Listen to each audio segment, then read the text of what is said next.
সুপ্রিয় দর্শক, সাজ্জাদ কাদেরের প্রীতি নিন, শুভেচ্ছা নিন। এই মুহূর্তে কথা বলতে চায় একজন বহুরূপী মানুষকে নিয়ে। মানুষ যে কত রূপী, কত বহুরূপী হতে পারে, এই যে গত অন্তর্বর্তীকালীন সরকারের উপদেষ্টা আসিফ নজরুলকে না দেখলে আসলে এটা ঠাহর করাও যায় না, অনুমান করাও যায় না।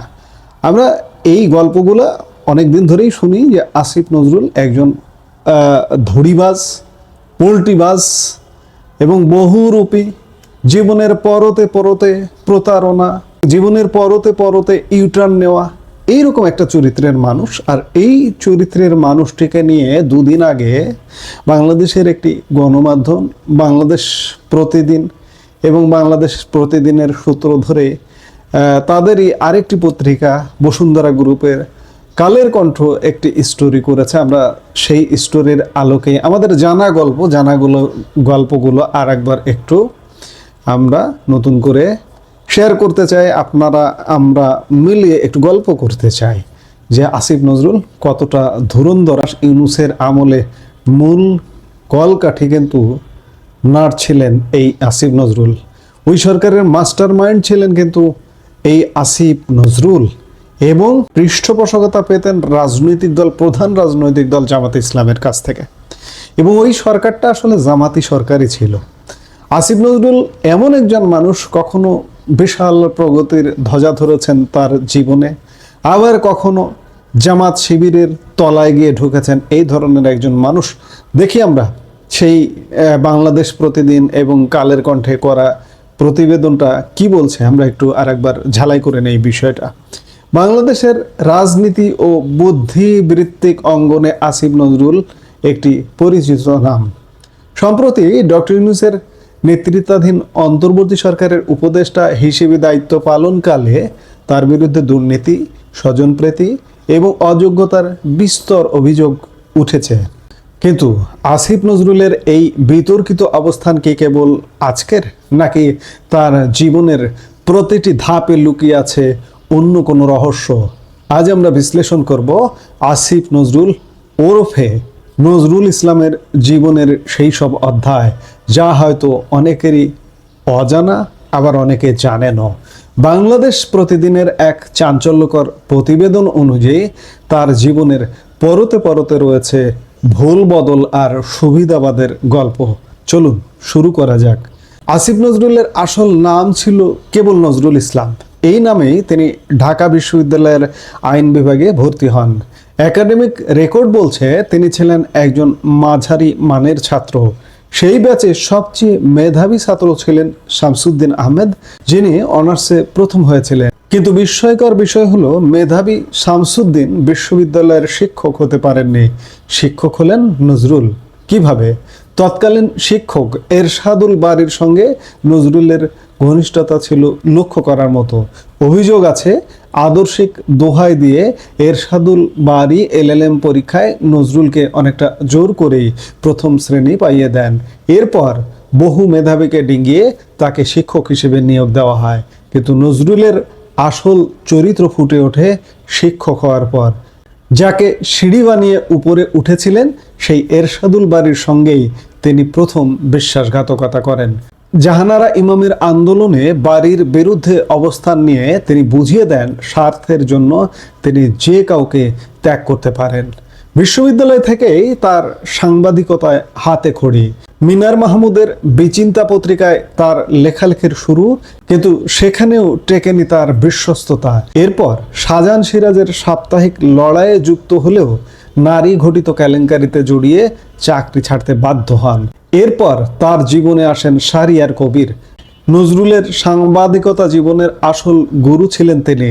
শাহরিয়ার কবিরের হাত ধরে তিনি বিচিত্রায় চাকরি পান, কিন্তু ইতিহাস সাক্ষী সময় সুযোগ বুঝে শাহরিয়ার কবিরের বিরুদ্ধে অবস্থান নিতেও তিনি কুণ্ঠাবোধ করেননি।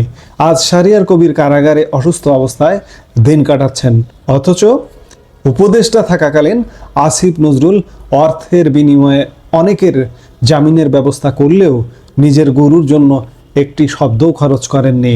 মনে হয় যেন তিনি শাহরিয়ার কবিরকে চেনেনই না। আসিফ নজরুলের রাজনৈতিক আদর্শ নিয়ে কথা বলতে গেলে অবাক হতে হয়। একসময় ৭১-এর ঘাতক দালাল নির্মূল কমিটির গুরুত্বপূর্ণ সদস্য হিসেবে তিনি জামাত নিষিদ্ধের দাবি তুলেছিলেন, কিন্তু সময়ের আবর্তে তার সেই কঠোর অবস্থান ফিকে হয়ে গেছে। তিনি কখনো অসমাপ্ত আত্মজীবনী নিয়ে টক শোতে আবেগপ্রবণ হয়ে কাঁদেন, আবার কখনো বিএনপির জোয়ার দেখে বেগম জিয়ার উস্তুতি গাইতে থাকেন। এমনকি ২১শে আগস্টের গ্রেনেড হামলার দায় বিএনপির উপর চাপিয়েও তিনি বক্তব্য দিয়েছিলেন। তার এই যখন যার তখন তার নীতিটি রাজনৈতিক মহলে ব্যাপক আলোচিত। আসিফ নজরুলের ব্যক্তিগত জীবনও যেন এক রণক্ষেত্র। বিদেশে পিএইচডি করার সময় ক্যারিয়ারের স্বার্থে প্রথম বিয়ে করেছিলেন। কাজ শেষ হতেই তাকে তালাক দেন। এরপর যখন আওয়ামী লীগ ক্ষমতায়, তখন তারকা অভিনেত্রী রোকেয়া প্রাচীকে বিয়ে করে সরকারের ঘনিষ্ঠ হওয়ার চেষ্টা করেন, কিন্তু বিএনপি ক্ষমতায় আসার উপক্রম হতেই প্রাচীর প্রয়োজন ফুরিয়ে যায়। এরই মাঝে তিনি জড়িয়ে পড়েন হুমায়ুন আহমেদের কন্যা শিলা আহমেদের সঙ্গে পরক্রিয়ায়। শিলা তখন বিবাহিত ও সন্তানের মা হওয়া সত্ত্বেও আসিফ নজরুল পিছু হটেননি। শেষ পর্যন্ত রোকেয়া প্রাচীর সঙ্গে তার বিচ্ছেদ ঘটে। ব্যক্তিগত সম্পর্কের ক্ষেত্রেও তার এই প্রয়োজন ফুরানো নীতিটি বারবার দৃশ্যমান হয়েছে। উপদেষ্টা হওয়ার পর আসিফ নজরুলের বিরুদ্ধে দুর্নীতির অভিযোগ পাহাড় সম। যদিও তিনি ফেসবুকে দাবি করছেন তিনি সৎ, কিন্তু নথিপত্র ভিন্ন কথা বলছে। সাব রেজিস্ট্রার বদলির ক্ষেত্রে কোনো নীতিমালায় মানা হয়নি। ঘুষের বিনিময়ে 18 মাসে 403 জনের মধ্যে 282 জনকে বদলি করা হয়েছে। এছাড়া নিম্ন আদালতে সরকারি আইনজীবী নিয়োগে তিনি সব রেকর্ড ভেঙেছেন। তার সময় 103 জন ডিএজি এবং 230 জন এএজি নিয়োগ দেওয়া হয়েছে। ঢাকার আদালতে যেখানে আগে 4 থেকে 9 জন কর্মকর্তা থাকতেন, সেখানে তিনি নিয়োগ দিয়েছেন 84 থেকে 61 জন পর্যন্ত। 659 জন আইন কর্মকর্তা নিয়োগ দিয়ে তিনি রাষ্ট্রীয় কোষাগারের বিপুল অর্থ অপচয় করেছেন বলে অভিযোগ উঠেছে। আসিফ নজরুল দাবি করেন তার মেয়ের নামে এসকাটনে বাড়ি নেই, কিন্তু রোকেয়া প্রাচীর আয়কর নথি বলছে ভিন্ন কথা।